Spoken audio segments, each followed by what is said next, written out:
Como vai? Que bom estarmos juntos mais uma semana para meditarmos na Palavra de Deus. Nós vamos estudar um dos textos mais lindos da Bíblia, registrado em João, capítulo 3, o verso 16. É-nos dito que se toda a Bíblia fosse perdida e restasse apenas esse verso, já seria o suficiente para entendermos a salvação. E é isso que Jesus está dizendo a Nicodemos aqui. Ele diz, porque Deus amou o mundo de tal maneira que enviou seu Filho unigênito para que todo aquele que nele crê não pereça, mas tenha a vida eterna. A razão pela qual Deus deu foi o amor. Nas palavras de Ellen White, no livro Caminho a Cristo, página 14, Deus sofreu junto com o seu Filho, mas foi o amor que pagou o preço da nossa redenção. Sabe, queridos, quando essa verdade dominar o nosso coração e a nossa mente, nós serviremos a Deus unicamente para agradá-lo e para amá-lo.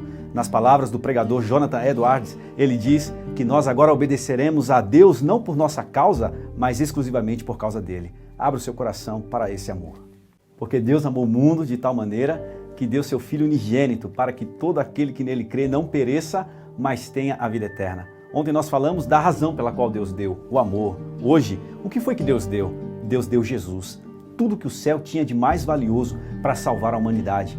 Livro Caminho a Cristo, página 20, diz que todo o céu foi derramado sobre a terra em apenas uma dádiva. Martinho Lutero, em seu livro O Presente de Deus, ele diz: o que é o ouro ou a prata, ou as glórias que apetecem o homem nesse mundo comparado com o grande tesouro de Jesus? Sabe, queridos, quanta mesquinhez é da nossa parte muitas vezes contarmos as sobras para darmos a Deus diante de tudo que Ele tem nos dado.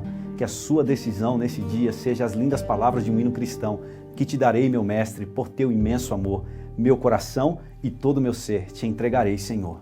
Porque Deus amou o mundo de tal maneira que deu seu Filho unigênito para que todo aquele que nele crê não pereça, mas tenha a vida eterna. A quem Deus amou? O mundo. Veja, se o pecado de um homem só já são tantos que não podem nem ser contabilizados, imagine o pecado de todo mundo.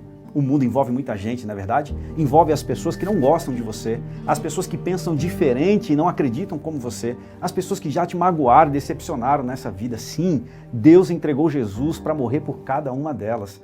Há aqui nesse texto, queridos, um convite desafiador a todos nós, para amarmos a todas as pessoas ao ponto de desejar a salvação delas. Talvez você me pergunte, pastor, mas como isso é possível? Entendendo que Deus enviou Jesus para salvar não apenas o mundo, mas para salvar a mim e a você. Nas palavras de Paulo, o pior dos pecadores. Pense nisso durante esse dia. Que Deus te abençoe. Olá, já falamos aqui qual foi a razão pela qual Deus deu, foi o amor. O que foi que Deus deu? Jesus, tudo. Para quem que Deus deu? O mundo. E hoje eu quero falar qual foi o propósito para o qual Deus deu. O texto diz, para que ninguém pereça, mas que todos tenham a vida eterna.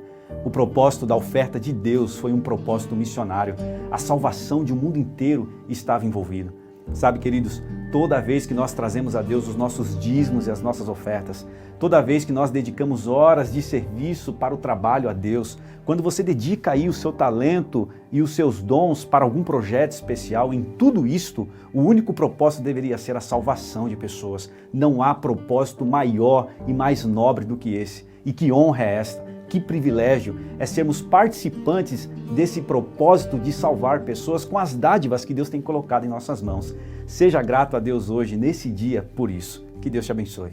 Porque Deus amou o mundo de tal maneira que deu seu Filho unigênito para que todo aquele que nele crê não pereça, mas tenha a vida eterna. Eu oro para que esse texto tenha feito a diferença no seu dia a dia ao longo dessa semana. Nas palavras de Martinho Lutero, todas as manhãs deveríamos levantar recitando esse texto e agradecendo a Deus por cada palavra desse verso. De que maneira podemos tomar posse dessa bênção? O texto diz, para que todo aquele que nele crê, é por meio da fé que essa bênção nos é possível.